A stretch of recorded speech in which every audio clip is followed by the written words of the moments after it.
Então já sabe, se vocês tiverem nomes interessantes, me mandem. Padre Marcelo, tudo bem? Olá, Márcia. Boa noite. Prazer, Tudo boa bem? noite. Tá aqui Belo Horizonte, hein? Pois Cidade é, não muito é? querida. Belo Horizonte e Rio se encontrando aqui junto conosco.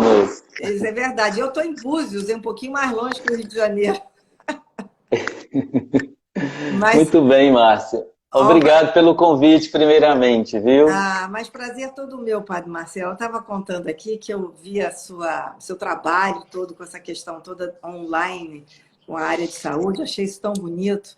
E para mim, eu achei uma combinação muito interessante, né? Você ser padre e psicólogo, né? Sim, E deve sim. trazer assim um entendimento, né? Eu fico imaginando o confessionário, as pessoas confessando os pecados e tal, e você tendo a sua visão de padre e psicólogo, né? Eu acho que nessa hora o seu É, aconselhamento deve ser muito valioso, hein? pois é, a escuta fica ampliada, né? Ela não se exclui o humano e o divino, né? Até porque no espaço do sacramento da reconciliação, né, como você chamou, da confissão, é um lugar onde o ser humano vai falar da palavra que feriu, da ação que feriu, enfim, a fragilidade humana, seja pela via da patologia, né, e a escuta clínica, seja pela via da misericórdia de Deus, a escuta onde o padre tenta sustentar aquele rosto amoroso e misericordioso de Deus que nos abraça pelo sacramento da reconciliação. Então ali as palavras se entrecruzam e a graça de Deus e a escuta humana, com certeza, ela está a serviço dessa graça. O padre, eu achei tão interessante você falou, eu falei em confissão, você falou em reconciliação. Eu quero saber, mudou, né? Mudou isso? Não, na verdade não, Márcia. Assim, no popular ou no geral, é confissão. Todo mundo fala, padre, você pode me confessar, padre? Eu tenho confissão hoje, então continua sendo. Mas quando a gente fala do sacramento da confissão e a gente vai estudar a teologia, então essa palavra confissão, ela ganha outras nuances, né? Outras compreensões que traduzem esse conceito e elas ajudam mais. Então, reconciliação, sacramento da misericórdia e da compaixão, né, do perdão dos pecados, da cura espiritual, enfim, do amor de Deus, mas na verdade são formas de expressar uma linguagem mais aproximativa do que é o sacramento da confissão. Continua a confissão.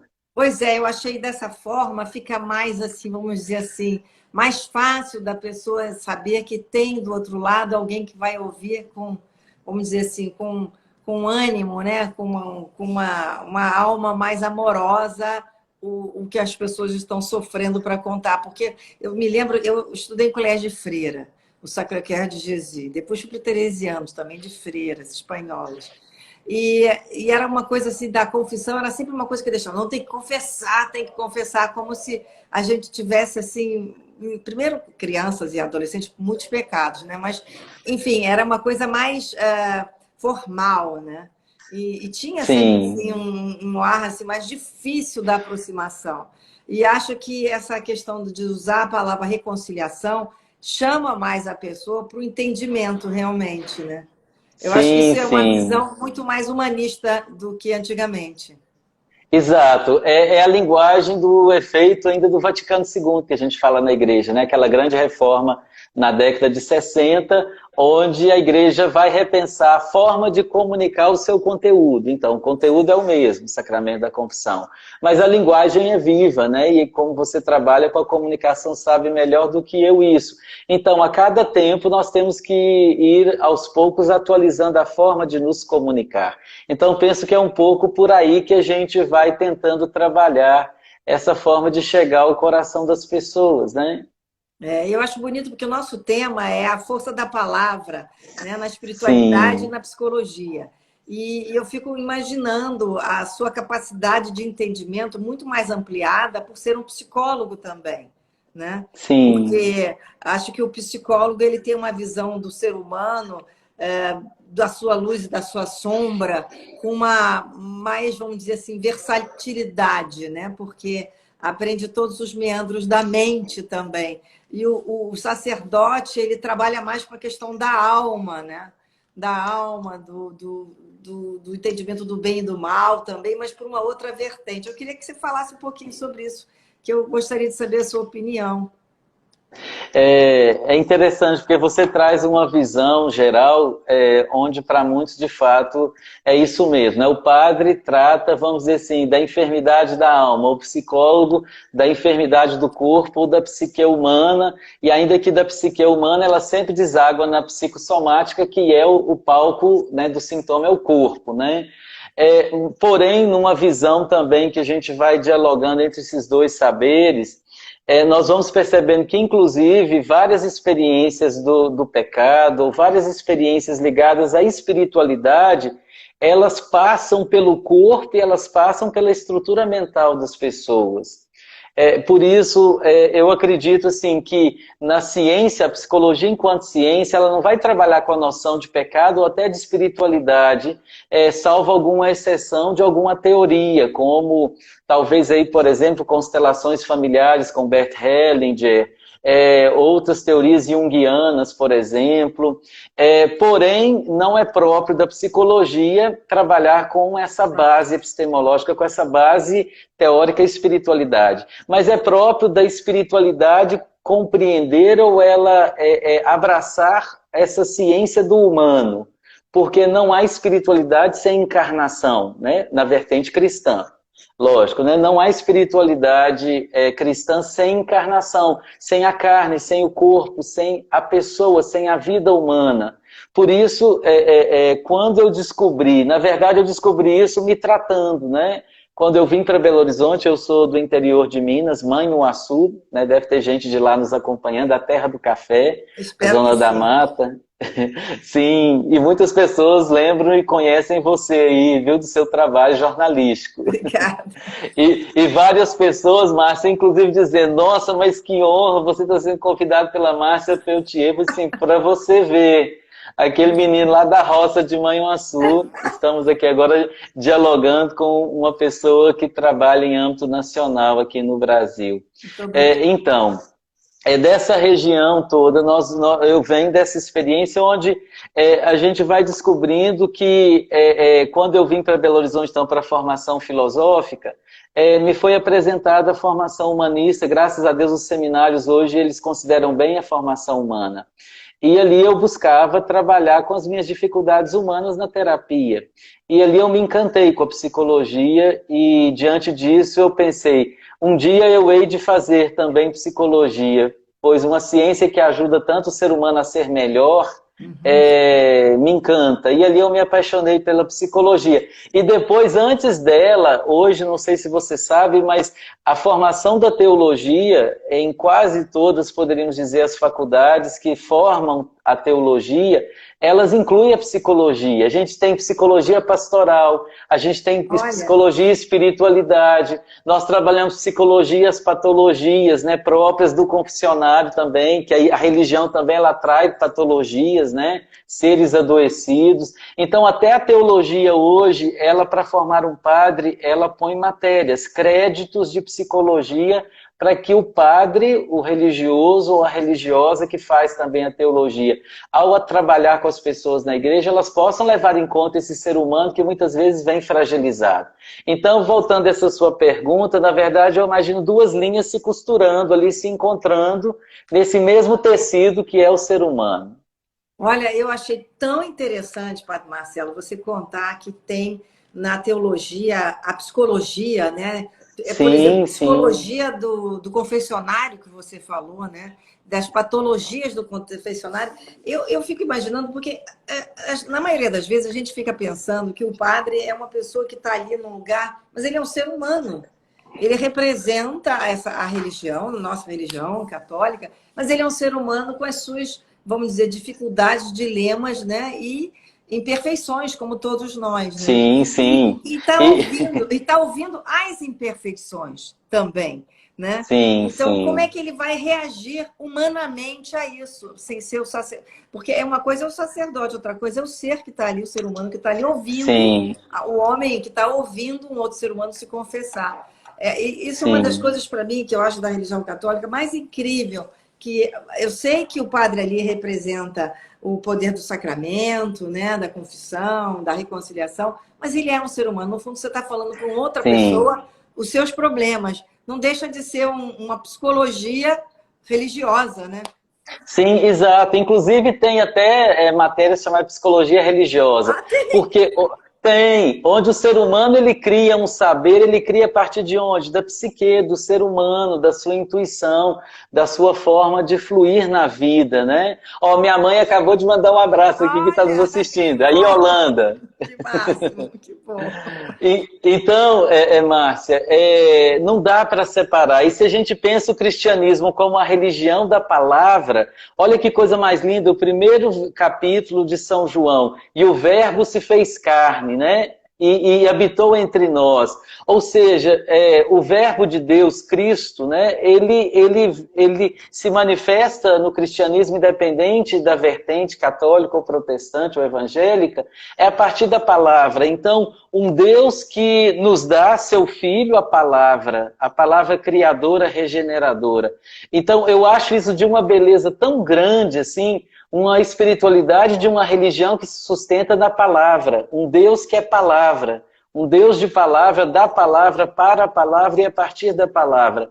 Ou seja, não é qualquer coisa. Então, um cristianismo sem palavra é um cristianismo desencarnado, não é de Cristo, né?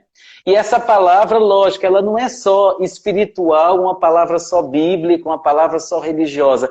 Ela é a palavra também antropológica, ela é pela veia da encarnação nesse antropológico, nesse humano, que esse Deus se manifesta a nós. E ali eu me encantei e me encontrei entre a palavra da clínica e a palavra da religião do cristianismo. Agora, padre, você falou que foi procurar a psicologia mais em detalhe, apesar de ter tudo na teologia, já tem a psicologia, por causa de algum momento seu pessoal, né? Eu estava lendo Sim, que foi sim. quando você perdeu o seu pai. É isso mesmo? A psicologia te ajudou muito nesse momento?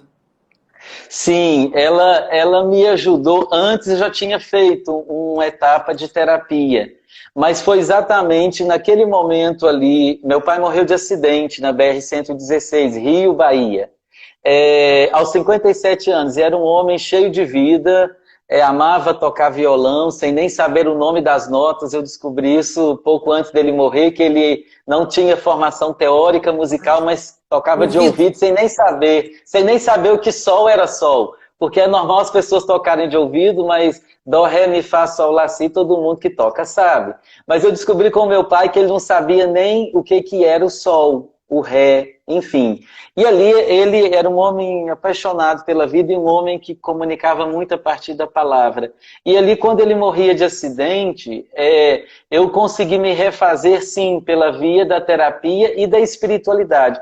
Por isso, quando você propõe a força da palavra na psicologia e na espiritualidade, vamos dizer assim, se eu pudesse pegar um momento da minha vida para falar desses dois saberes, dessas duas ciências, na minha vida eu diria, onde mais ela me ajudou, foi a partir desse grande luto, assim, onde lutar para voltar a viver, sobreviver e passar ao estágio da vivência, porque para o ser humano não basta só ser um sobrevivente, né? Ele tem que ser um vivente. Então Isso. foi ali, onde a palavra curava aquilo que eu não conseguia nem alcançar com a palavra. E eu gostei muito nesse sentido quando eu descobri na psicanálise lacaniana que tem dores da alma que são tão profundas que a gente não consegue dizê-las de uma vez, que a gente nem consegue nomeá-las, a gente consegue bordeá-las, a gente consegue construir um litoral, algo que construa uma certa firmeza, mas de uma palavra que é sempre precária e provisória. Por isso, a gente sempre diz e rediz e desdiz, porque a palavra ela é construção contínua.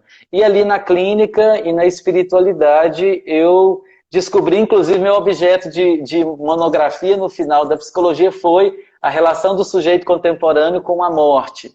Exatamente porque, a partir do meu luto, eu quis entender um pouquinho, algo do que é esse ponto do real também, desse sem nome, que é a morte, com alguma palavra. E ali eu fui também me trabalhando. É sempre assim, né? A gente, no objeto que escolhe para estudar, a gente também se traduz nele, É né? verdade. Agora, Padre Marcelo, a gente está vivendo um momento de muitas mortes aqui no Brasil, né? Porque estamos no meio da pandemia. Quando a gente pensava que ia sair desse momento, nós voltamos e estamos num momento muito difícil. E eu falei aqui no início que você tem uma obra, vamos dizer assim, em termos de psicanálise, né? Que eu acredito que está caminhando junto com o seu sacerdócio, lógico, que é olhar para o próximo, né? Que é essa terapia online para o Brasil todo, né? E conversando antes, você me falou que você tem um trabalho, vocês outros 13 terapeutas, se eu não me engano, psicólogos, né? Tem um trabalho muito grande em Manaus, que é um dos lugares que a gente está vendo uma tragédia muito grande. E eu queria que você falasse como é que tem sido esse atendimento para as pessoas, não só as pessoas que estão vivendo essa questão da morte, mas os profissionais de saúde que vivem isso diariamente, né, Padre Marcelo? Sim. Sim, Márcia.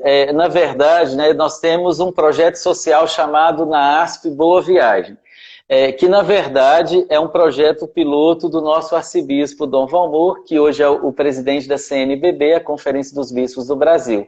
E ele que intuiu um projeto social chamado Núcleo de Acolhida e Articulação do Voluntariado, onde ele propõe para as comunidades, as paróquias, criarem, serem uma ponte entre um profissional que quer oferecer um serviço voluntário ao assistido que nem sabe como chegar a esse profissional. Então, se é um psicólogo, é oferecer a escuta clínica, se é um médico, atender a consulta, se é um assistente social, um advogado. Então, o NAASP Boa Viagem, ele nasce dessa grande moldura da arquidiocese do nosso arcebispo. E lógico, quando eu descobri, ele apresentou esse projeto, eu disse, olha, vamos trazer isso para Boa Viagem, porque aqui na paróquia nós não temos comunidade carente, mas nós temos muitas pessoas que podem oferecer o voluntariado para as pessoas carentes em quaisquer outros lugares. E assim nascia o NAASP Boa Viagem, com um atendimento mais forte, que é de psicólogos. Antes da pandemia, nós éramos mais de 30 psicólogos atendendo o público mais carente. E lógico, como tudo quase na sociedade, parou no mês de março do ano passado. Umas 3 semanas depois, eu pensando, já fazendo a minha análise via remoto, eu comecei a pensar, gente, nesse momento que a humanidade foi silenciada literalmente com uma máscara, a psicologia não pode ficar isolada socialmente, nós temos que nos reinventar. E aí eu troquei ideia com o Renato, o coordenador do projeto aqui, o NAASP Boa Viagem, que é um psicanalista e coordenador do projeto, que a gente poderia ver quem toparia atender via online as pessoas que precisassem. E ali daqueles 30 e tantos, uns 12 se ofereceram para esse serviço. Atender online, nem todo mundo topa, tem coragem, é uma área muito nova na clínica ainda, até antes da pandemia. E ali nós começamos, então, 12 se firmaram, até pensei, se nossos 12 apóstolos, né? 12 ali se firmaram na escuta. E começamos a oferecer, assim, o público-alvo profissionais da saúde, que era a equipe de frente na pandemia naquele momento.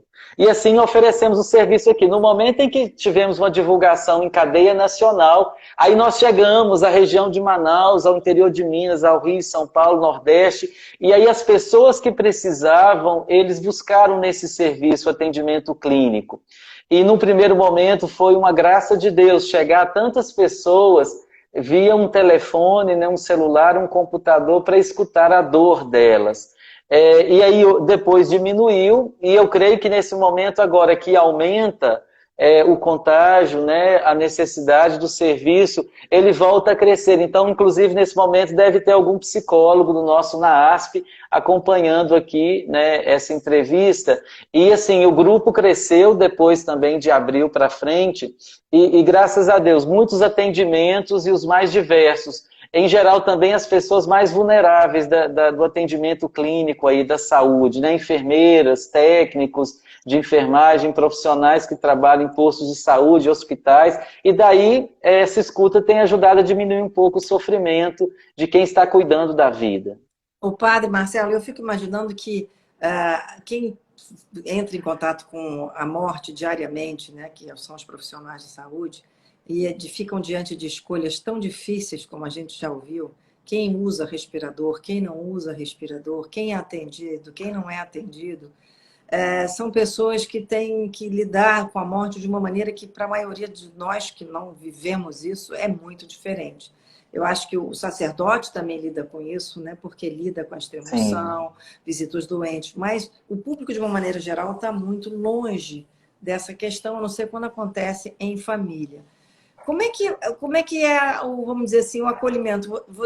Como é que vocês lidam com isso na hora de aconselhar ou dizer, enfim, acolher essa dor? Porque deve ser também misturado com muito medo de ir para casa e levar a doença para a família, para o marido, para a mulher, para os filhos, para os pais, né? É um momento muito difícil. Sim, sim. Eu me lembro de um caso clínico, né, que eu atendi, ela hoje já deve estar, inclusive, quase ganhando neném.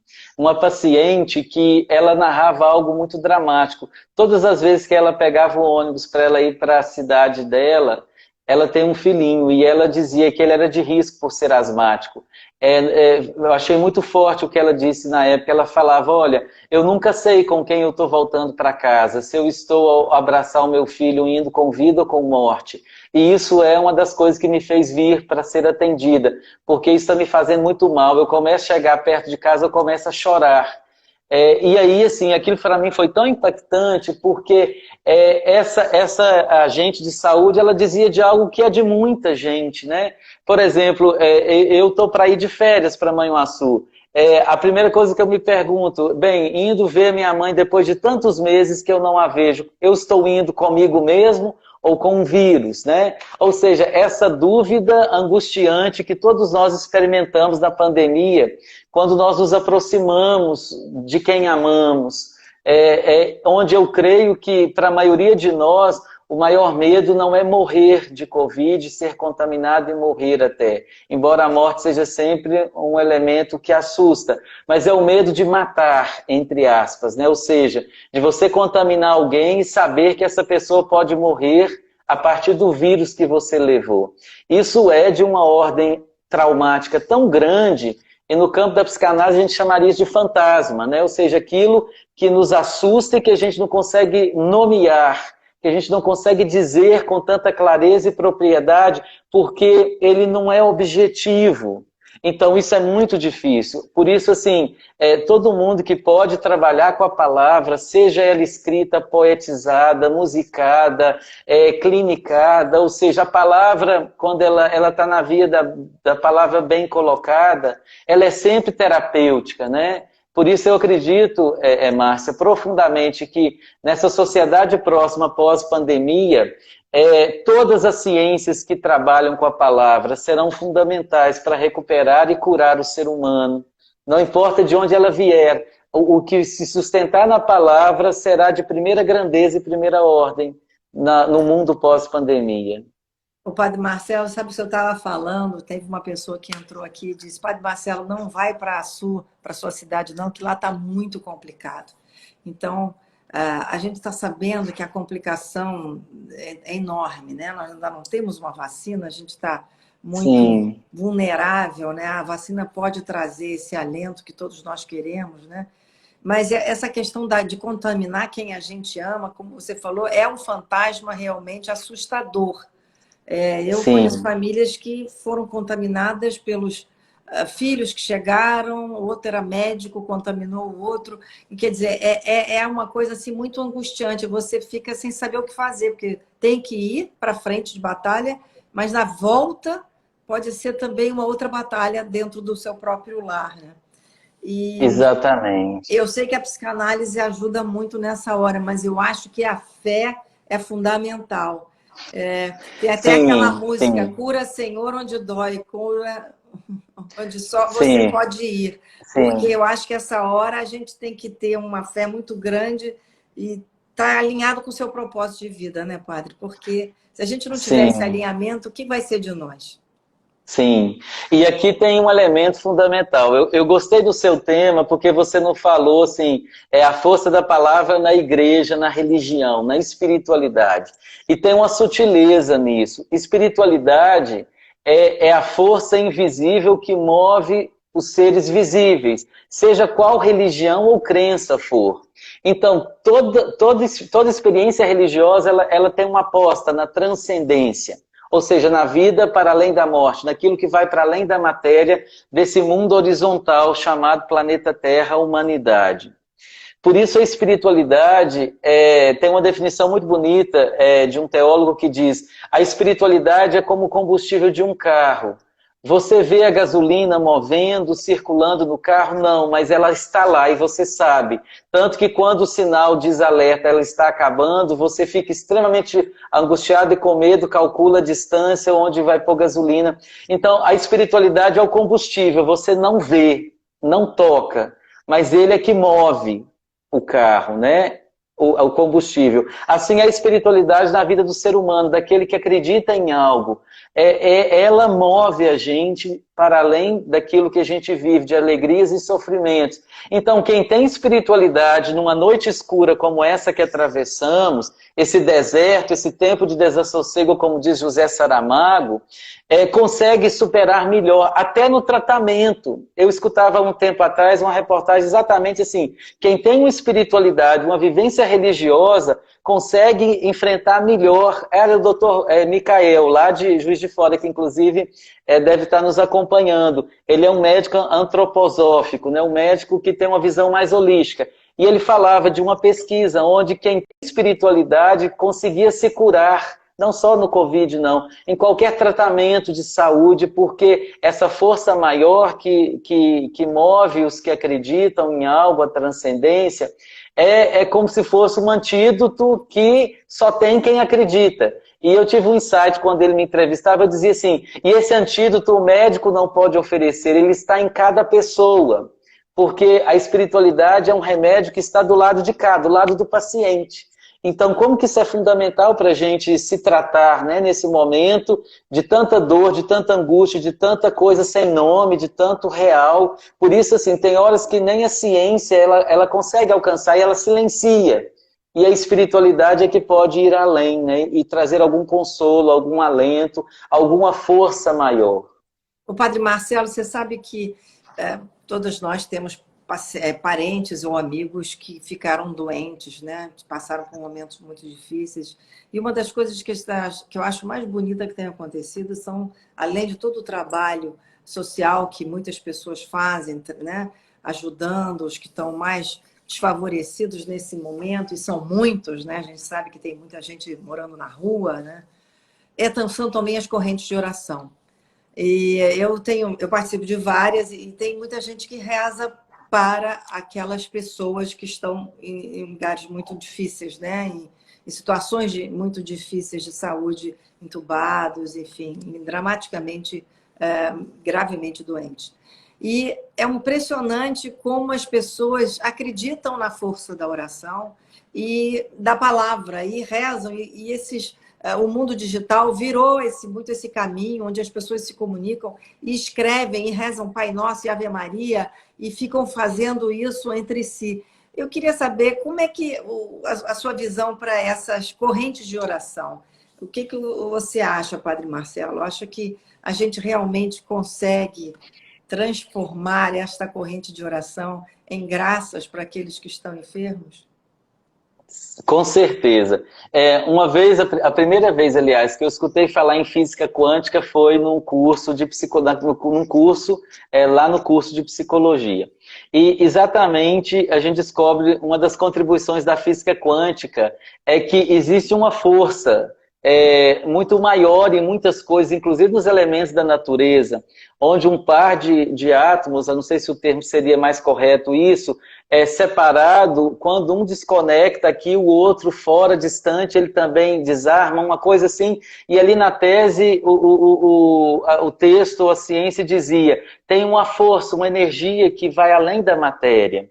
Ora, se a gente descobre isso até numa física, muito mais no campo da espiritualidade, não é mesmo? Então, aqui entraria, a meu ver, a força da oração, ou seja, nesse exato momento, você mentalizar, você rezar, pedir a Deus daquilo que você acredita por alguém que está sofrendo, por alguém que está enfermo, por alguém que está muito angustiado, por que não acreditar nessa força que move, que vai além da matéria? Então, aqui para nós cristãos, a oração, essa chamada oração de intercessão, inclusive, é rezar pelos outros, né? Rezar por aqueles que você nunca nem viu, nem vai ver, como tantos rezaram, por exemplo, pelas vítimas de Brumadinho. Na época eu estava fazendo um curso na França, naquela tragédia, e eu lembro que de lá as pessoas rezavam na comunidade onde eu estava, por esse lugar que nunca provavelmente virão, chamado Brumadinho, aquelas famílias, olha que bonito isso, em lugares distantes de pessoas que nunca viram e não virão, o outro próximo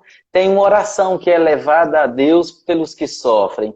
Essa é uma dimensão do cristianismo chamado sacerdócio batismal, que é você interceder a Deus pelos que sofrem, né? Pelas pessoas, não só pelos que sofrem, mas também pela vida, o agradecimento. Hoje é o aniversário da Márcia, vamos rezar por ela, que Deus dê a ela muita saúde e paz. Ou seja, a intercessão não é só em casos de pessoas sofrendo, mas também na gratidão, né? A espiritualidade da gratidão é fundamental na vida do ser humano, não só a da petição, né? Podemos assim dizer, né? De lembrarmos de Deus quando necessitamos, mas também quando a gente está bem, a gente reconhece que aquilo ali também é graça de Deus, né? Eu fico imaginando que as pessoas que agradecem são as pessoas que conseguem sair de situações difíceis com mais facilidade. Eu acredito muito na força da gratidão. Eu acho que a gratidão por estar vivo, a gratidão por olhar o céu, a gratidão por respirar, a gratidão por estar aqui, deve ser tipo assim, vou dizer assim, de uma outra coisa, um mantra na vida da gente, porque a gente deveria todo dia acordar e agradecer. Porque ainda mais vendo tudo isso, a gente quando vê tanto sofrimento em volta e sabe que está com uma vida mais ou menos equilibrada, né?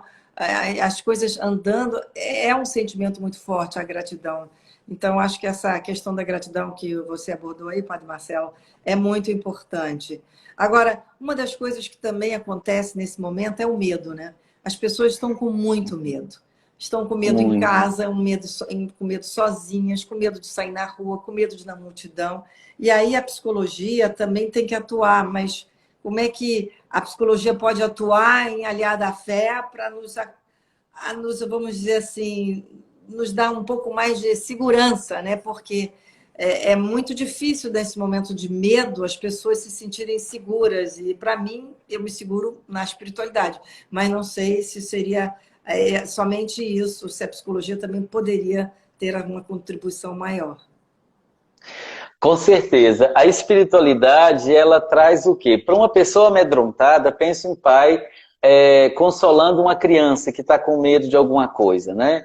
Então, ela, depende da espiritualidade, vai falar para rezar, ela vai transmitir uma palavra de confiança. Então, a espiritualidade, em casos de medo, ela vai consolar, ela vai fortalecer, ela vai encorajar, ela vai esperançar a pessoa. Então, a via da espiritualidade, ela pode produzir todos esses efeitos espirituais, vamos dizer assim, nesse ser humano amedrontado, para que ele não sucumba ao medo e desenvolva, inclusive, patologias que possam até levar à morte, como o pânico, por exemplo, que é um medo agudo, um medo irracional, que tira as balizas da vida. Então, a espiritualidade, venha de onde vier também, ela trará isso. Eu acredito muito por essa via. Então, a espiritualidade consola, fortalece, encoraja, tudo isso que eu disse. A fé, né, produz todo esse efeito. E a psicologia, qual seria o lugar dela nesse momento de tantos medos? Aí tem algo fantástico, Márcia, é produzir na pessoa a palavra. Então imagina alguém que está com medo, mesmo quem não é psicólogo, deve ter muita gente aqui nos acompanhando nesse momento. Como trabalhar então com medo? Possibilitar que o outro fale desse medo. Uma das coisas mais bonitas que eu aprendi também na clínica, na psicologia, é que a psicologia, ou a palavra, terapeuticamente falando, ela é como aquele bisturi que quando a pessoa está com um furúnculo, né, acho que a gente chama assim, ou aquela espinha grande, e que produz febre, dor, lateja. Aí você vai no médico, no enfermeiro, ele passa com todo cuidado ali um remédio, e depois ele vem com o bisturi e ele drena, né, aquela infecção. A palavra, para mim, ela produz isso no efeito psíquico do sujeito. Ou seja, você está febril, você está latejando de dor, de sofrimento, e a palavra ajuda a drenar, a diminuir essa pulsão, né, essa infecção, essa coisa latejante na vida do ser humano. Por isso, quando alguém pode falar do seu medo, e aí ele tem a oportunidade de diminuí-lo. Por isso, o Lacan vai dizer, o pior problema é aquele que não está posto na palavra. E eu repito isso também como um mantra, acho que eu até falei isso na live anterior com a Leila Ferreira, porque é isso mesmo, assim, o dia que eu escutei isso para mim fez tanta diferença, porque por mais sofrido e angustiante que sejam os meus medos, medo às vezes a gente se expor para alguém, é acreditar que o pior problema é estar posto é quando não se fala. É não poder dizer algo, é não poder falar com o marido, a esposa, o filho, o amigo, é não poder falar. Aí o problema cresce, porque o fantasma cresce onde a palavra é silenciada. Por isso eu acredito assim, que a psicologia virá exatamente contribuir com isso. Olha, por mais difícil que seja esse medo, aposte na palavra. Aí seja a palavra escrita, leia. A palavra rezada, então ore, né, do seu jeito. A palavra terapêutica, fale com alguém no telefone, na rede social, com um familiar, ponha para fora. Aí essa palavra, ela produz efeitos terapêuticos, ela diminui a angústia, a dor.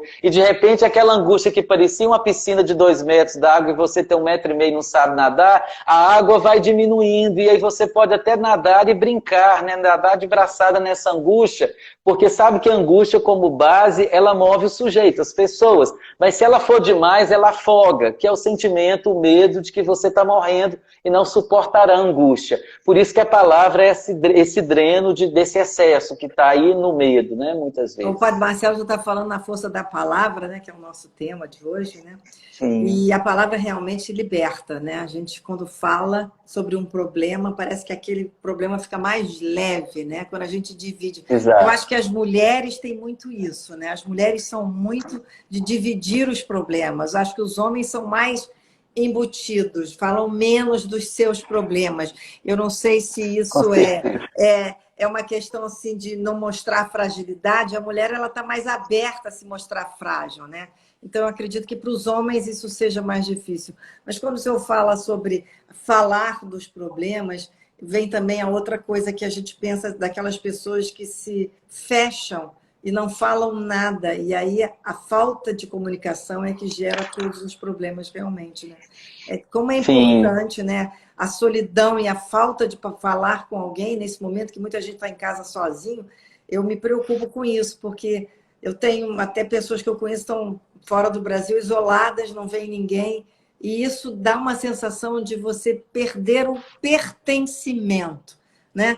Porque o ser humano quer estar pertencendo àquela comunidade, né? O ser humano é gregário, ele precisa estar junto com alguém. E como é que a gente recupera, né, padre? Porque depois de tantos meses, eu já ouvi uma amiga dizer assim, eu acho que eu vou virar uma ermitã, já estou me acostumando a ficar sozinho. Dói um pouco ouvir isso, né?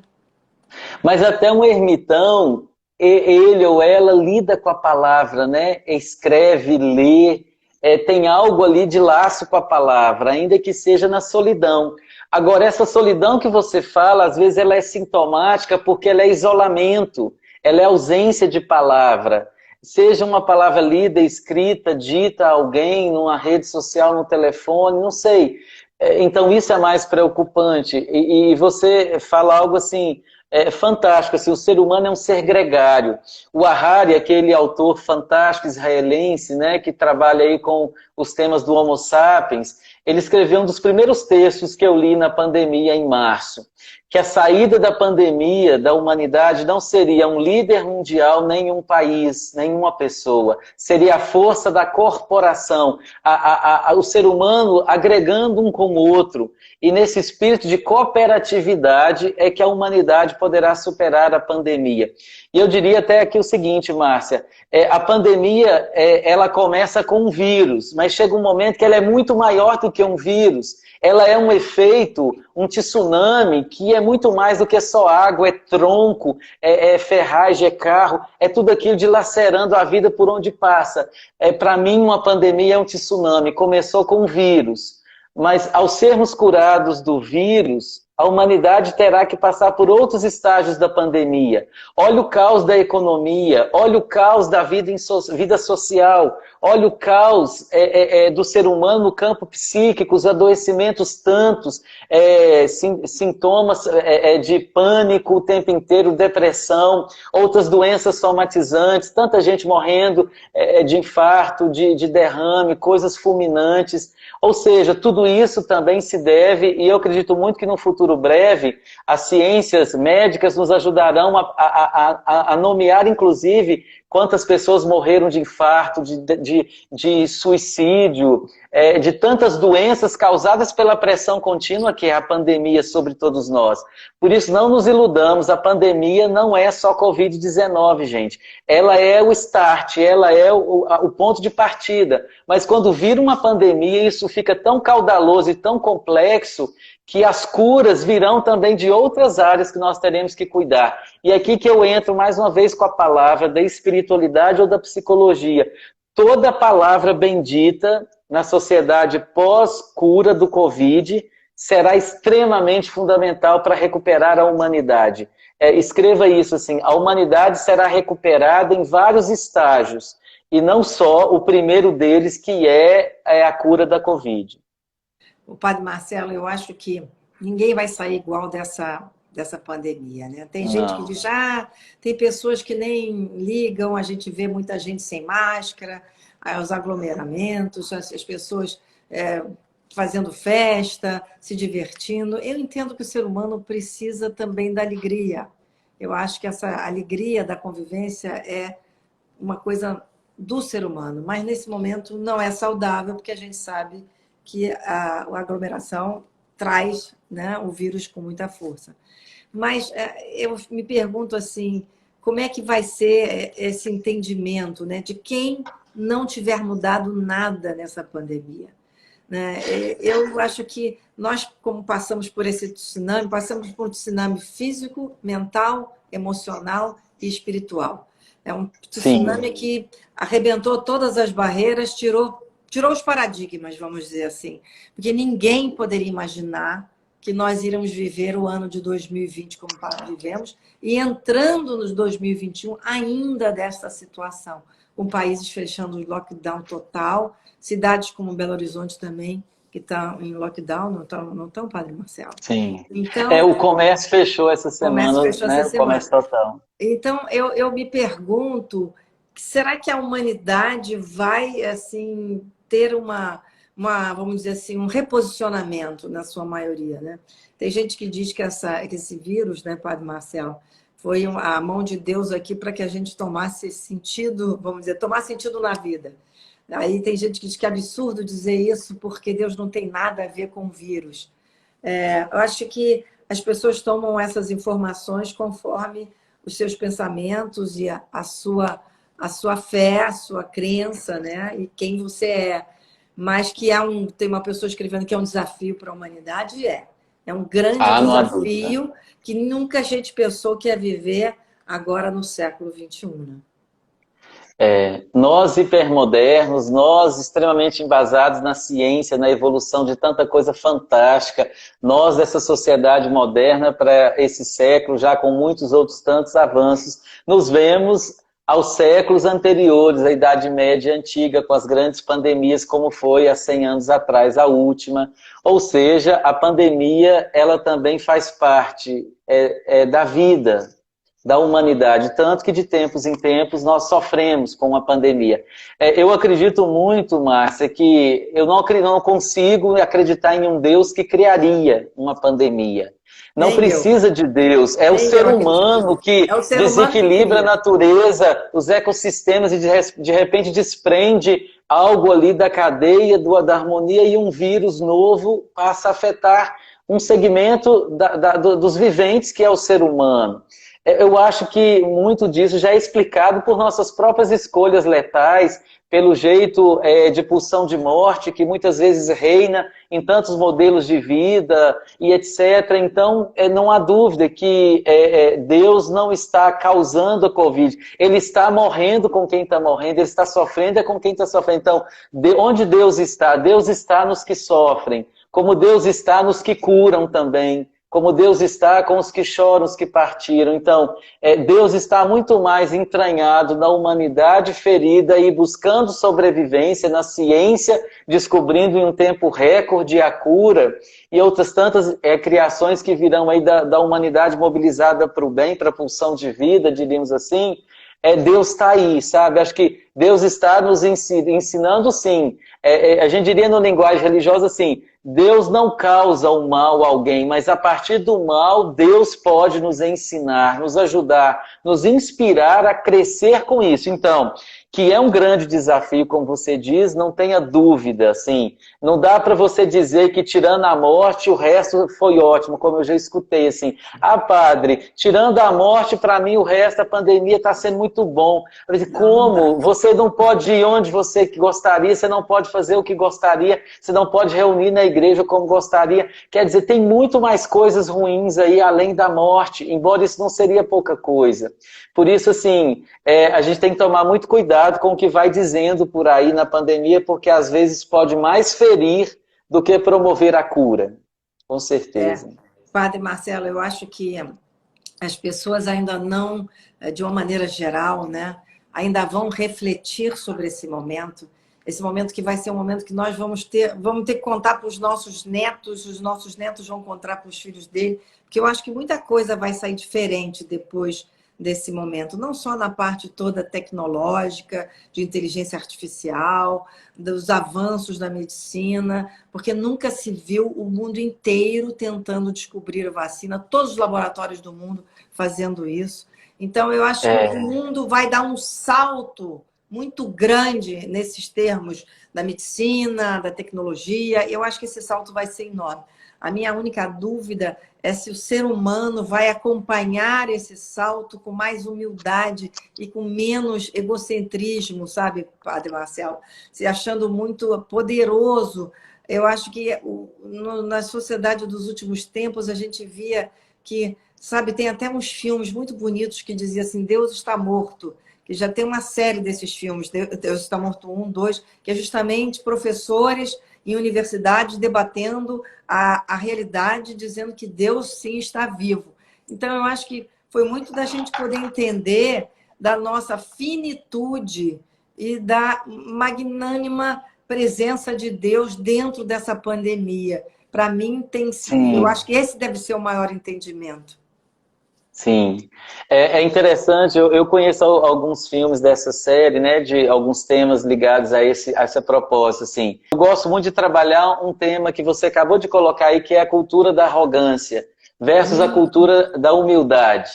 E assim, eu penso nisso, não é de hoje, nos últimos anos, quando eu vi o Brasil crescendo como em tantos países do mundo, numa intolerância absurda não só na política, em tantas coisas, eu chamo de cultura da intolerância, do ódio, da violência, onde muitos acreditam ainda nesse poder e nessa linha, nessa via de vida, a gente vai entendendo que o ser humano, ele não se sustenta na arrogância, do que quer que seja, da ciência, da religião, da economia, da política.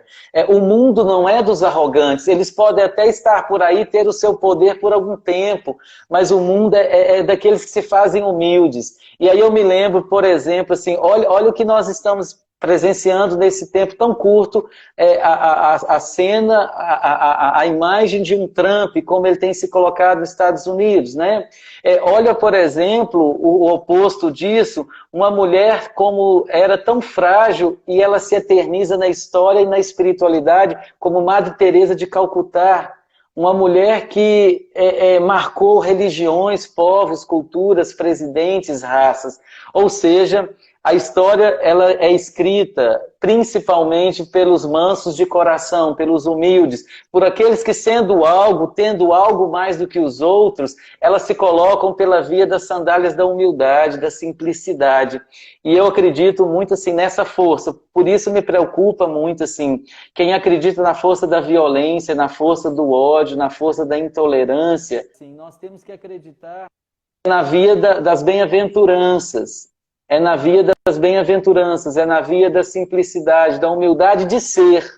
Não só na humildade de fazer as coisas, na humildade de ser. Ou seja, nos coloquemos diante do mundo como criaturas e não criadores. Nos coloquemos diante do mundo não como deuses, mas como finitudes humanas. Nos coloquemos diante da vida não como pessoas eternas neste mundo, mas como pessoas que são seres morrentes. Ou seja, a pandemia nos chama muita atenção e nos chacoalha com um senso de realidade que assusta. Nós podemos morrer. Quem tem mais dinheiro é quem tem menos. Quem é mais belo fisicamente é quem é mais feio. Todos nós estamos sujeitos a algo assim. Então, acho que a pandemia nos ensina muito a humildade de ser diante da própria existência. Não há dúvida disso. Então, quem quer crescer pode sair melhor. Pode sair melhor, né? Eu sou uma pessoa que eu tenho um certo otimismo em relação à humanidade. Eu acho que a gente vai melhorando. Também. Às vezes a gente dá uns passos para trás, né, Padre Marcelo? Mas a gente tem que acreditar que o ser humano é imperfeito, mas que Deus tem um propósito da gente estar aqui, que a gente tem que melhorar, né? Sim. E eu quero agradecer, Padre Marcelo, muito a sua live. Foi uma live assim que nós debatemos conceitos, né, através da palavra da psicologia e da fé. E eu adorei. Eu achei que as pessoas devem ter assim, se sentido bastante tocadas por esses temas, e eu espero que a gente possa ter um mundo menos arrogante, mais humilde, mais compassivo entre nós e os animais, porque eu acho que também o ser humano precisa entender que o mundo não é só dele, os animais têm que ter sua vez. Eu fico muito chocada quando eu vejo como o ser humano às vezes trata também os animais. Então, não é só o outro, não, o nosso semelhante, é também outros seres cientes que estão aqui e que têm uma inteligência. E eu, Padre Marcelo, não sei, mas sempre acho que tem um lugarzinho lá no céu para eles também. Porque todos os seres vivos, na linguagem cristã bíblico-judaica, no livro do Gênesis, Deus criou tudo. Então, todos os seres viventes fazem parte de um único universal tecido que se chama a vida. Por isso tudo está tão interligado. O Papa Francisco diz isso de uma forma tão bela na sua encíclica sobre a vida, né? Sobre a ecologia. Ele fala de uma ecologia integral exatamente trazendo essa dimensão. Tudo está interligado. Então, os animais racionais, chamados assim, que somos nós, e os outros animais, né? Embora às vezes a gente seja mais até irracional em alguma postura do que os outros seres viventes, os ditos animais. Então, acho que isso que você coloca é muito verdadeiro, assim. E eu agradeço também, Márcia, acho que pegando aí o nosso tema, a palavra, eu vejo assim, o quanto você tem promovido o diálogo com várias palavras, né, de todas as áreas. Então, nesse tempo da pandemia, como você tem investido tanto nas lives, trazendo temas, cada um do seu lugar, se perguntando qual é a minha contribuição nesse tsunami. Então, parabéns, você descobriu um lugar e uma forma belíssima de trabalhar, que é costurar a palavra aí dos saberes para promover a vida. É muito bom mesmo. Obrigada, parabéns. Obrigada, Padre Marcelo. Eu acho que se eu puder fazer isso, da gente trazer esse bem-estar físico, emocional, espiritual e mental aqui nas lives, eu vou ficar muito feliz. Muito obrigada. Foi uma live maravilhosa. Parabéns pelo seu trabalho, Padre Marcelo. Obrigado, Márcia. Um grande abraço e até mais também. Com Deus. Tchau. Obrigada, Padre Marcelo. Tchau.